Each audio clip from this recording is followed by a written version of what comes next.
Hello.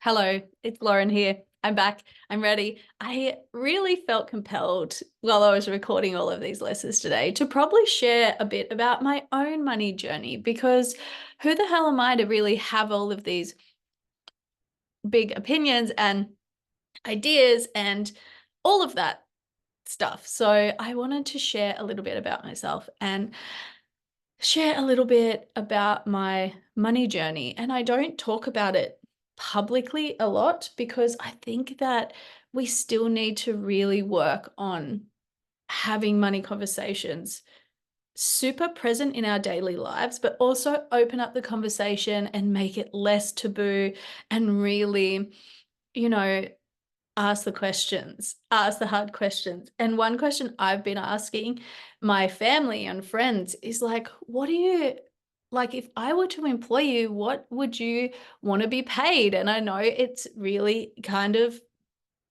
a big question, but this is the thing. Why is it such a big question? And that's what really brings me into the space of money coaching. In my work separate from this, I do a lot of transformational coaching and I work with people on how to change their being and how they want to live their lives.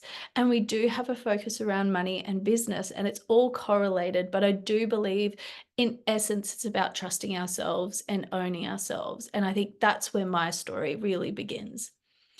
And the thing is, I didn't grow up in in a rich environment. I had definitely had a huge amount of comparison and always felt like I'd never had enough. We never had enough money, we never had enough time, we never had enough resources for us to do what we wanted to do. And it always felt really, when we did get money, that we needed to hold on to it really tightly. And it wasn't until probably in my late 20s when I started to really understand money. And I joined the military, and all of a sudden I could buy my first car with cash. Now, I want to say I've always been a good saver and I've always had encouragement from my family to save, but I would say I was saving to the point where I couldn't even spend it. And I don't know if you're a child of the 90s, but back in the 90s, Colorado had this shoe and I'd saved for a whole year for $100 pair of shoes. I saved thousands of dollars and I was still unable to pay for that pair of shoes really comfortably, even though I had lots of money saved. But so I've always been really good at saving. And that leads me to my military journey where I had access to lots of resources.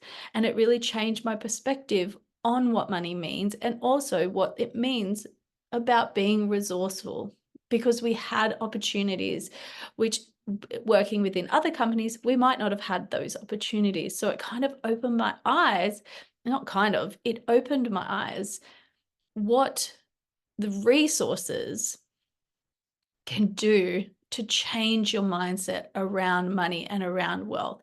And I had a really good group of people around me, which was always supportive in my RAF journey, to really open my eyes to investing, growing wealth, using money intentionally. And I also met people with a lot of resistance around those things. So I met people who were really discerning and aligned with how they spent their money. And I also met people who found it really difficult to relate to those people. And that's what also kind of sprouted my mind, like, why is there such a contrasting environment around money? The other thing, I guess, which really brought me to my next money journey was leaving the military and having going down to one income. And at that point, I'd already started my investing journey and I knew I had an entrepreneurial spirit.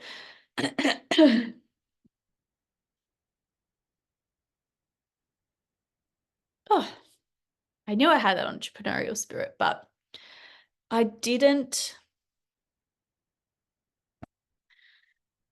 Okay, I had an entrepreneurial spirit. And what happened in that years to come was probably the worst time of my life. And I won't go into it too much detail, but within the darkness and the learning and the rediscovery of my identity after leaving the military, What happened was two extraordinary things. My investment portfolio started to grow and grow, and I didn't have to do anything about it. So something inside of me kind of started to understand the flow of money separate from having to work for it. That was the first thing. There's probably three things actually. And the second thing was that I started selling things that we didn't need and we didn't want, and I wanted to be in alignment of having an orderly house. And what came with that on the other side of that was I started an eBay business flipping clothes, designer clothes from the local op shop and other people who were selling clothes. And it turned out that that business was also very profitable. But there was a few principles that I want to go into around that business that I also learned that really powerful to do with money mindset. The third thing is that I learned to make resources out of basically nowhere. So what this means is that I always felt a sense that I would figure it out, and I had a really resourceful way of thinking about money. So I'd often play games with my money around food and about resources that I needed to supply our family with, going from two incomes down to one. And I made it a really fun, creative game to be able to find the money and create the money and also allow the money to flow in and out of our lives. And I truly sit here to believe that it was probably the most exciting and wonderful thing that we did for our family. And I'm very grateful for having that opportunity, because it's been able to set me the foundations to be able to hold more money, grow more money, and also learn how to do money in a really authentic way. During this time, and I will go through in this course a lot about detaching our worth from the money. And this is my biggest lesson that I learned in my journey of investing, because when we invest, we really have to be able to hold the outcome in a neutral place. And throughout my early days of investing, I definitely found it hard to detach my self-worth to what was happening in my investment decisions. And sometimes, and if you haven't heard me talk about this, but I lost about $10,000 on the stock market, and I really felt it hard deep in my heart that I personally, there was something wrong with me. And the biggest lesson is that there's nothing wrong with us in relation to money. Money is a separate system. It is completely separate from our innate being, and we have the opportunity to use it separately. So we can have a spiritual existence on this planet, but we can also have one within the monetary system. And I do believe that when we separate those two things, we can live our life much more authentically aligned to who we are. The other major the other major foundation was that we can really create resources in a creative way. And I always love this saying of being, I am a creative, I am a resourceful woman, I am a resourceful female. And I even teach my kids this, not around money, but it is very useful in when we use it around the monetary system. Feeling that sense of resourcefulness and knowing that we could start from zero and still create what we've created today. And that essence of resourcefulness is really around thinking. And we're going to go deep dive into this course about it, because I do really freaking love the idea of resourceful thinking. And I am under no illusion, and I don't expect this from you guys either, but I do know sometimes our thoughts are not going to be resourceful. Sometimes they might be really, really just not feeling it, and they're kind of in a space where they don't want to be resourceful, and they don't care, and they're just flat out not really standing for what the resourceful person wants the outcome to be. So we're going to go into that as well, which is really cool. The other foundation is really about trusting ourselves. So when we trust ourselves in our decision making, we are aligned with what we value.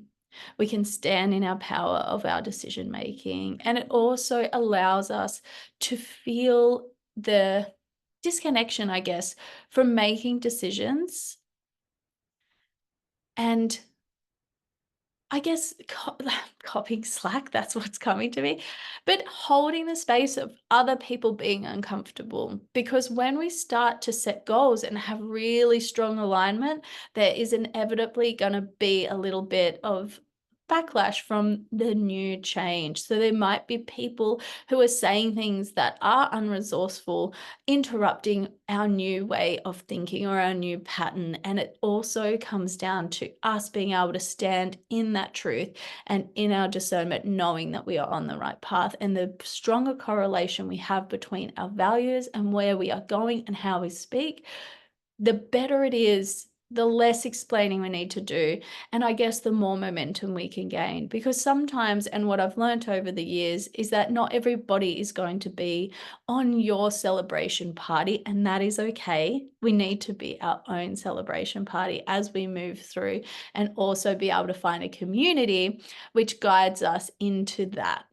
So I hope you can see how valuable it is to learn these money lessons over your lifetime. If you do want to join me in the Money Mindset Academy, you can do so through the link somewhere here, down there. And we would love to see you there. I am recording it today, like literally, this is what I will look like. So if you want to jump in there, it's month by month payment. So you put in what you get out of it. It is a transformational coaching program. There's no doubt about it. Anything you want to change in your money mindset, how you want to feel about money, how you want to see money in the world, and also how you want to be around money. If those things are of interest to you, we would love to see you there. And my name is Lauren. Thank you for listening to my story. And also, thank you so much for listening to this.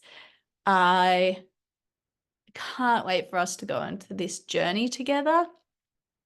This is something super close to my heart, and I take it really seriously because I see so many women all the time being really stressed about money, and I know there's a better way, and we can feel comfortable and calm and live a wealthy life. Ciao for now.